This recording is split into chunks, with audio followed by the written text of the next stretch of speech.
Hi everyone, this is Group 6. Our topic is Assessment of Australian Business Expansion in Japan, and our group member is Anastasia, Jean, Douglas, Han-Wen, and Yujian.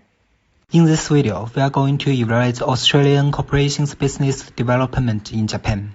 Japan was Australia's second largest trading partner and the second largest export market, and the third largest source of foreign direct investment at the end of 2019.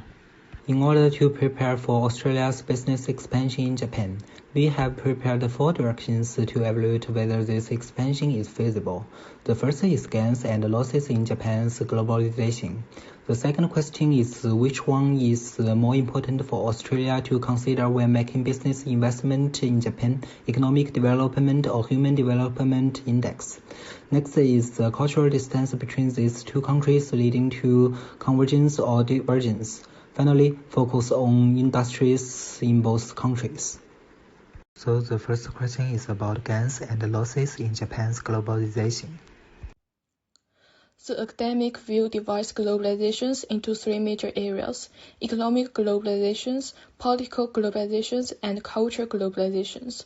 From this percept of material form, globalizations refer to the cross-border flow of goods and capitals, which has gone through the development stage of transnations, partial internationalizations, and globalizations. The cross-border flow of goods and capital is the initial form of globalizations. In this process, the corresponding region and the International Economic Management Organization and Economic Index, as well as cross-border exchange, collisions, conflict, and integration of spiritual forces such as culture, lifestyle, value, and ideology has emerged.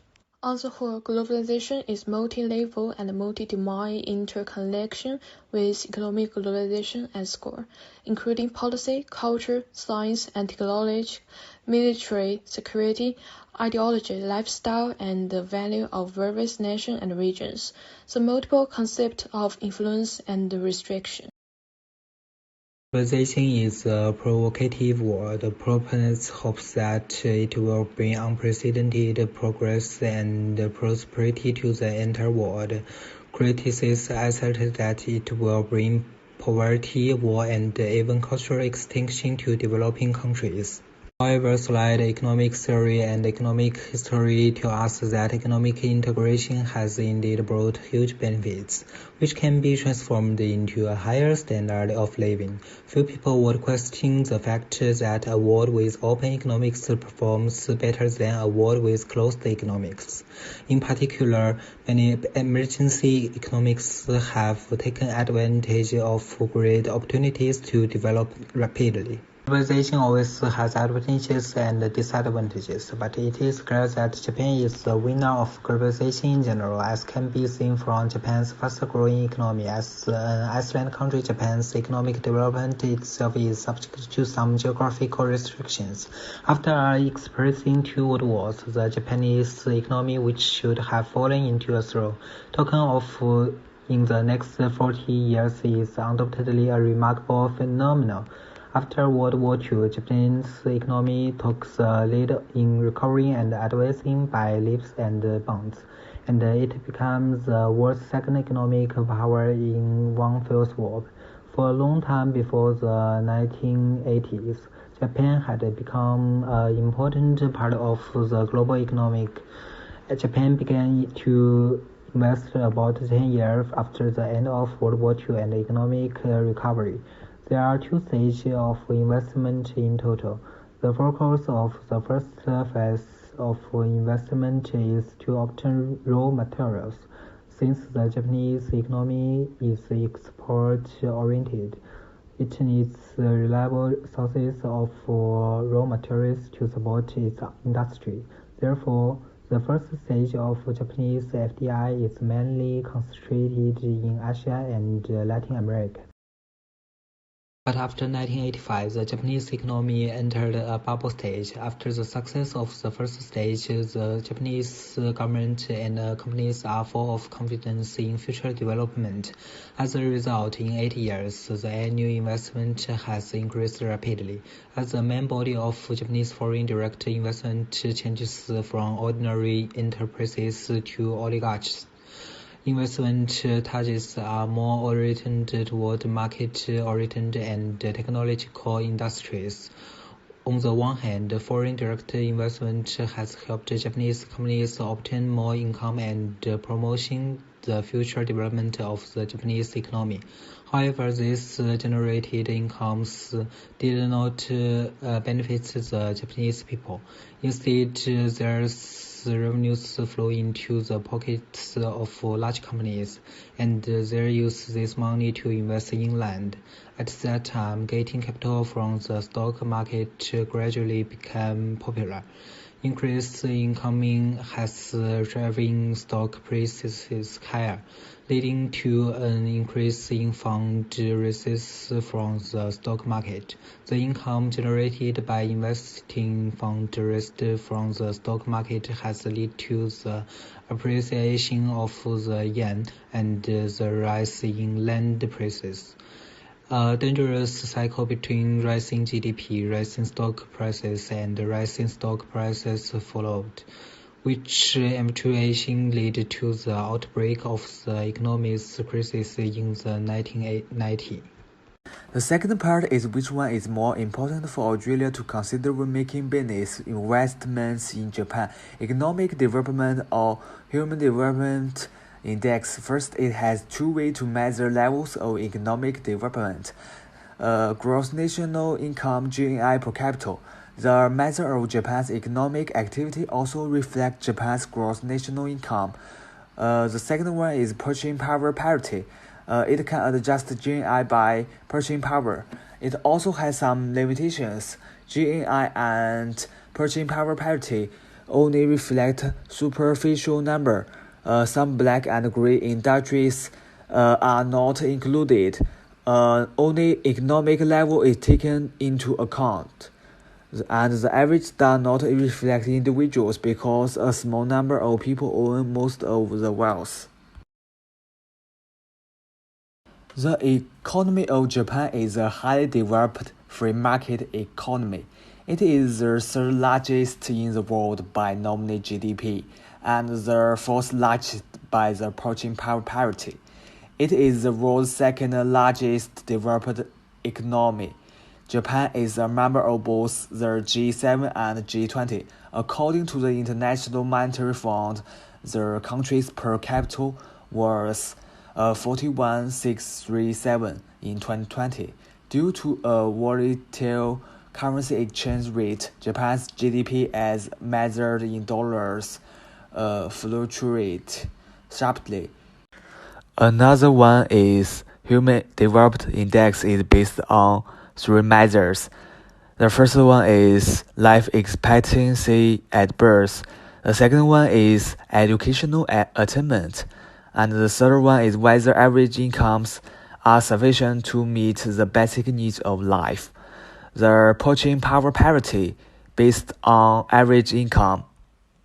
By analyzing the Human Development Index, it is clear that Japan's Human Development Index is higher than the world average, indicating that Japan's national income, education, and expected life age are all higher than the average human level. By collecting information, we can get both Australia and Japan are developed countries, but the relative labor shortage in some industries with advanced technology and talent introduction of Australia company business will be welcomed by the Japanese society. Human Development Index reflects a nation's comprehensive development level, more comprehensive than just level of economic development. Japan is relatively Human Development Index rank, although not as high as in Australia. Human development is more important for Australian companies to develop international business exploration because there are more aspects to consider, more directive and more reliable. Using Human Development Index provide a comprehensive picture of whether Japan should be suitable for Australian business, which is more inclusive and clear than just overall revenue figures and can better inform decision makers. There are a lot of cultural differences in workplace. Firstly, their work attire is quite different. Most Japanese offices tend to be conservative and very formal regarding work attire. Most Japanese businessmen wear navy, gray, or black suit with ties, and businesswomen wear similarly with a white button shirt with a navy or black blazer and a matching skirt. However, Australian worker attire is more casual than Japanese. Men just wear long trousers and button shirt to the workplace, and women also have more freedom in their clothing choice. The work environment in Japan is normally quiet and focused. In their culture, workers can be considered rude if they disagree, openly and directly. So they tend to keep the office quiet and do not communicate with their colleagues frequently. Therefore, there is a after-work drinking party called nomikai phenomenon, particularly in Japanese business setting. The purpose of nomikai is to help build closer relationship between colleagues and their superiors as well as clients. So it's all about deepening bonds. On the other hand, Australians like to socialize with their colleagues and keep things casual in the office. Australian workplace culture allows people to socialize during their working hours. Communication in the workplace can be considered a good work ethic for creating good teamwork and team environment. Now I'm going to use Hofstede's culture dimension to analyze the cultural distance between these two countries. According to this bar chart, they do show some kind of difference in each dimension. The power distance in Australia is lower than that in Japan. The hierarchy in Australia is established for convenience, so the superiors are always accessible. However, in Japan, they have a slow decision-making process. All the decisions must be confirmed by each hierarchical layer and finally by the top management in Tokyo. Next one is long-term orientation. Australia scores 21 on this dimension, which means they are more focused on achieving quick results rather than like saving money for future. People in such society have a strong concern with establishing the absolute truth. They are normative in their thinking. Look at Japan, they got 88 scores in this dimension. As one of the most long-term oriented society. Japanese see their life as a very short moment in a long history of mankind. From this perspective, some kind of fatalism is not strange to the Japanese. In corporate Japan, you see long-term orientation in the constantly high rate of investment in research and development, even in economically difficult times. Higher on capital rates, priority to steady growth of market share rather than to a quarterly profile, and so on. Australia is an indulgent country. People in society classified by high scores in indulgence generally exhibit a willingness to realize their impulses and desires with regard to enjoying life and having fun. They possess a positive attitude and have a tendency towards optimism. In addition, they place a high degree of importance on leisure time. Japan, with a low score of 42, is shown to have a culture of restraint. In contrast to indulgent society, restrained society do not put much emphasis on leisure time and control the gratification of their desire. Based on our general research, we can know that Japan is a quite uniform and traditional society with a strong sense of nationalism and collectivism. People's behavior may be constrained by some norms or rules. In such society, people may feel more stressful. In addition, the government has introduced some policies to restrain the immigration, which is in order to resist the influence of Western culture. However, Australia is doing quite well in embracing the multiculturalism and encouraging cultural diversity. The government also holds an open attitude toward immigration. Unlike Japan, the individualism is the main ideology in Australia. And now I'm going to talk about the major industry in Japan and Australia. First of all, Japan's region is narrow and lack arable land, with only 12% of arable land. This makes Japan have the world's highest agriculture result, yields first, and Japanese agriculture receive high subsidy and protections. The Japanese government has also set high tariffs, protects the country's agriculture industry such as rice, but still import wheat and soybeans. The overall situation still needs to be in short supply. In addition, because Japan surrounds the ocean and is affected by its unique climate, it has developed fisheries. It is the second largest fisheries country in the world and has a well-developed agriculture industry. The obvious future of Japanese fisheries is at risk of shrinking.